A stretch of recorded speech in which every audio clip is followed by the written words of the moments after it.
A television screen is the retina of the mind's eye. Whatever appears on a television screen emerges as raw experience. Therefore, television is reality, and reality is less than television. Hello, everyone, and welcome to the Cinema Slime Podcast, where today I'm going to be doing something just a little bit different. I'm going to be going over the first episode of A Night of the Seven Kingdoms, entitled The Hedge Night.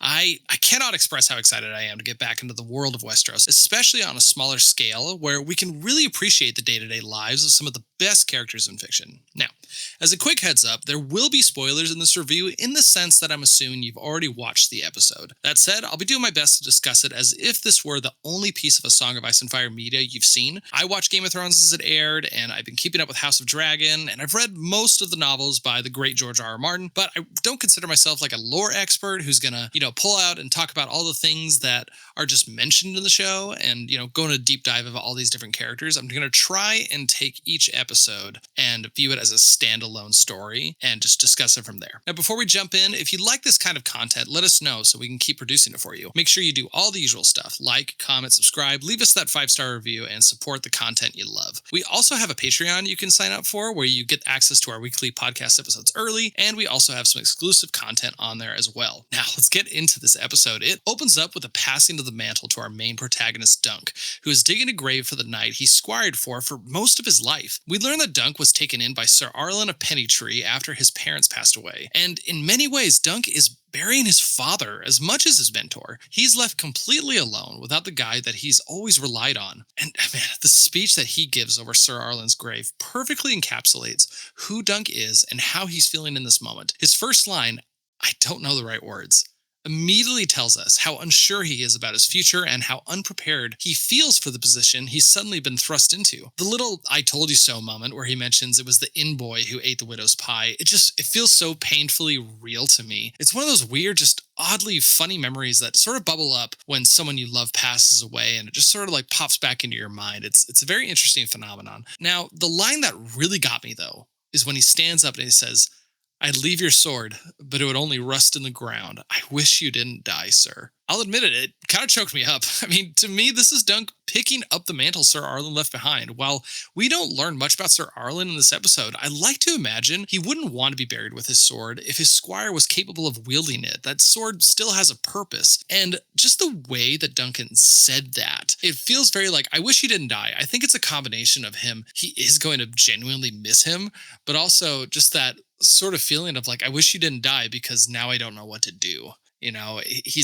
Dunk's becoming an independent person who is in charge of his own destiny, where before he had someone he could follow and sort of let him, take the reins and lead the way. And now he has to be the one to do that. So the next day, Dunk awakens and begins to kind of contemplate his future. He could sell the horses and live comfortably for a little while, but instead he chooses to apply the lessons that Sir Arlen has taught him and pack up anything he can carry on his back, and he's going to head to a local tourney to prove himself as a knight. He even takes a few practice swings with his new sword, yelling, "Stop raping, sir!" clearly envisioning himself as the heroic knight who's either saving a fair maiden or stopping raiders from burning a town, something like that. He sees himself as that hero.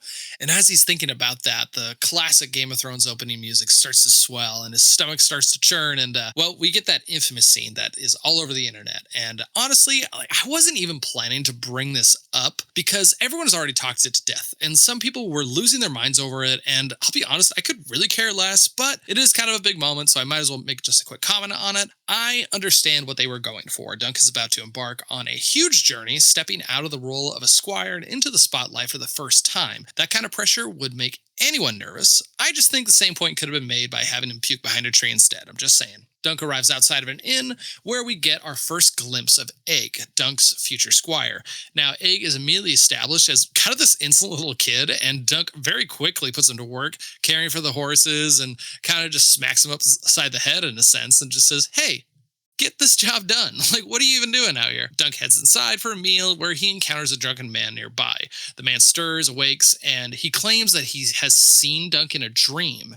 There's a bit of a pause, and then he says, "You stay away from me," and he leaves a dragon coin behind to pay for his meal and just wanders upstairs. Now, I'm assuming he's a Targaryen, and I'm sure if you Google it, you'll figure out his name, his history, all that great stuff. But for now, all we can really do is speculate.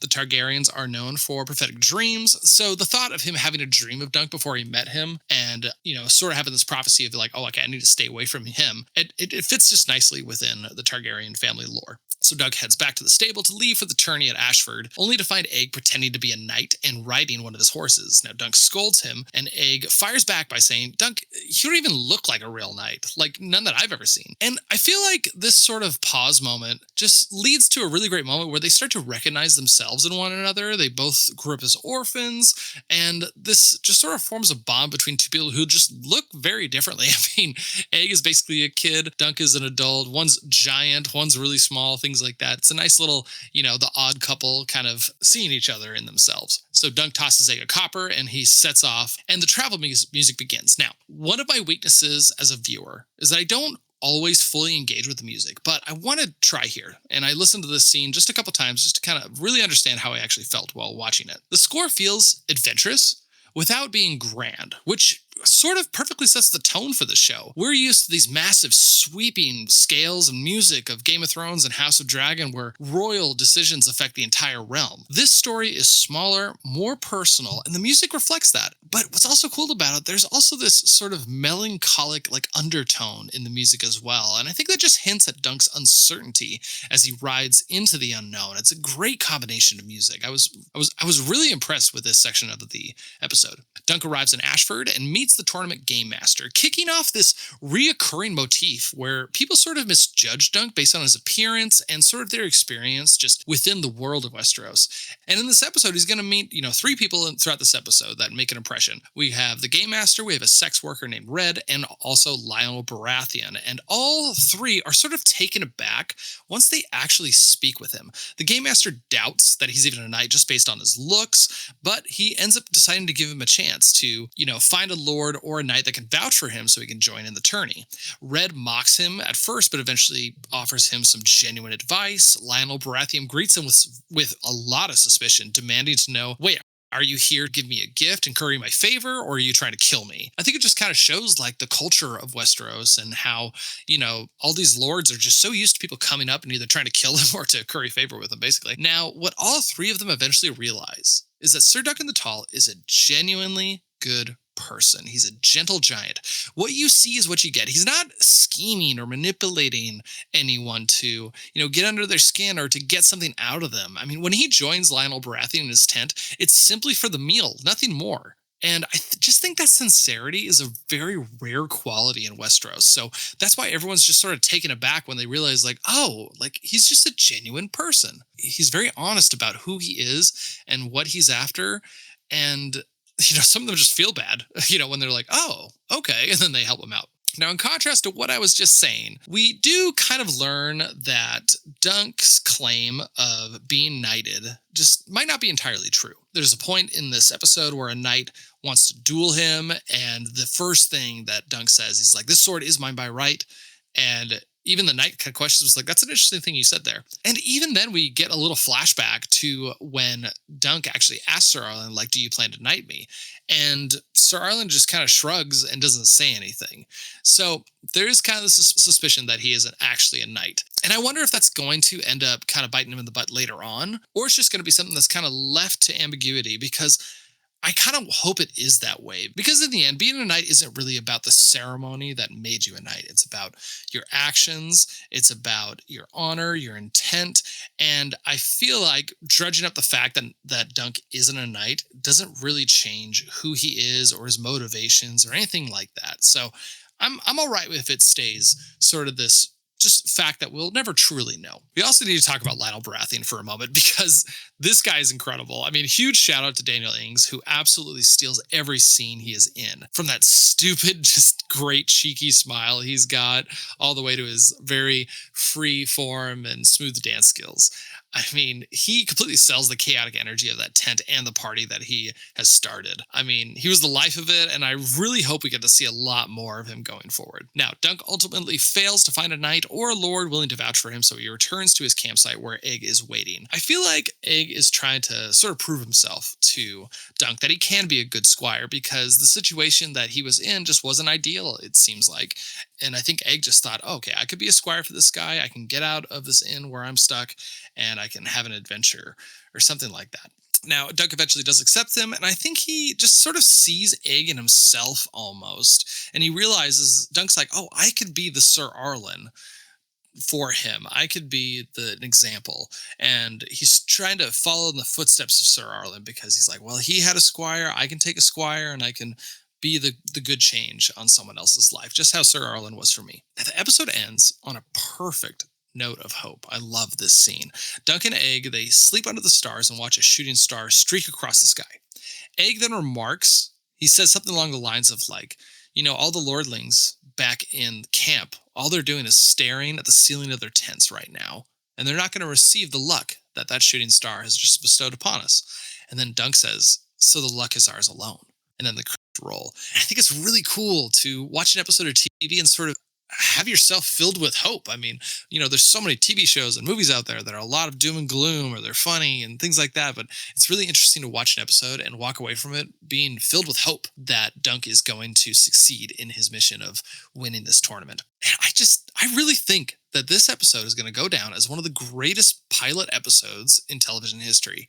I feel like it just sets the tone beautifully. It introduced a small but memorable cast of diverse characters. Dunk is just this ideal protagonist that we want to root for. We want him to succeed, and we have hope that he can.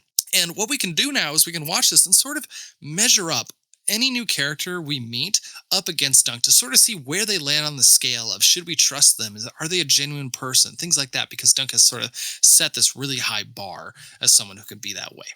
In terms of this episode, though, I mean, it's a 5 out of 5 for me, and I'm really chomping at the bit for the next one. I think this is just a perfect opening episode for a new television show. Now, for the slimiest scene, I think I just have to go with the opening burial of Sir Arlen. It's a quiet, reflective moment that sets Dunk on his journey. And it was just a really beautiful scene that still is kind of stuck in my mind. I can still hear him saying, "I wish you didn't die, sir." It's a big moment. Another line in this episode that actually kind of stuck with me for a little while. It comes from Renn, who's a sex worker. She says something along the lines of, knights and sex workers aren't so different. Both put their bodies on the line for the entertainment of others. And I think it's just an interesting kind of thought experiment, a really interesting comparison, because if you think about it, tournament nights, they're celebrated, they're cheered, and all they're doing is banging their sticks against each other and smashing each other with lances. And sex workers are they're just shamed and hid in the shadows and don't want to be talked about. So I just thought that was an interesting note within this episode. That's going to wrap it up for this episode. If you made it to the end, I just want to say thank you so much for listening. We here at Cinema Slime truly appreciate it. If you liked what you heard, check out the rest of our shows. Usually what we do is every single month we have a theme, and then based off that theme, we watch movies based on that theme. So 1 month we could be going over a bunch of space themed movies like Alien or Europa Report, things like that, and discussing them. And then the next month we could be going on a deep dive to Don Bluth and looking at his animation skills and seeing what makes a Don Bluth film a Don Bluth film. Why is it that when I turn on All Dogs Go to Heaven, I can almost immediately go, Don Bluth was involved in this? And that was a really cool experience for you guys. I hope you guys check those episodes out, and I hope you guys keep listening to my breakdowns of these episodes for Night of the Seven Kingdoms. I'm excited to get these out for you guys. So just want to say thank you once again, and I hope you have a wonderful day.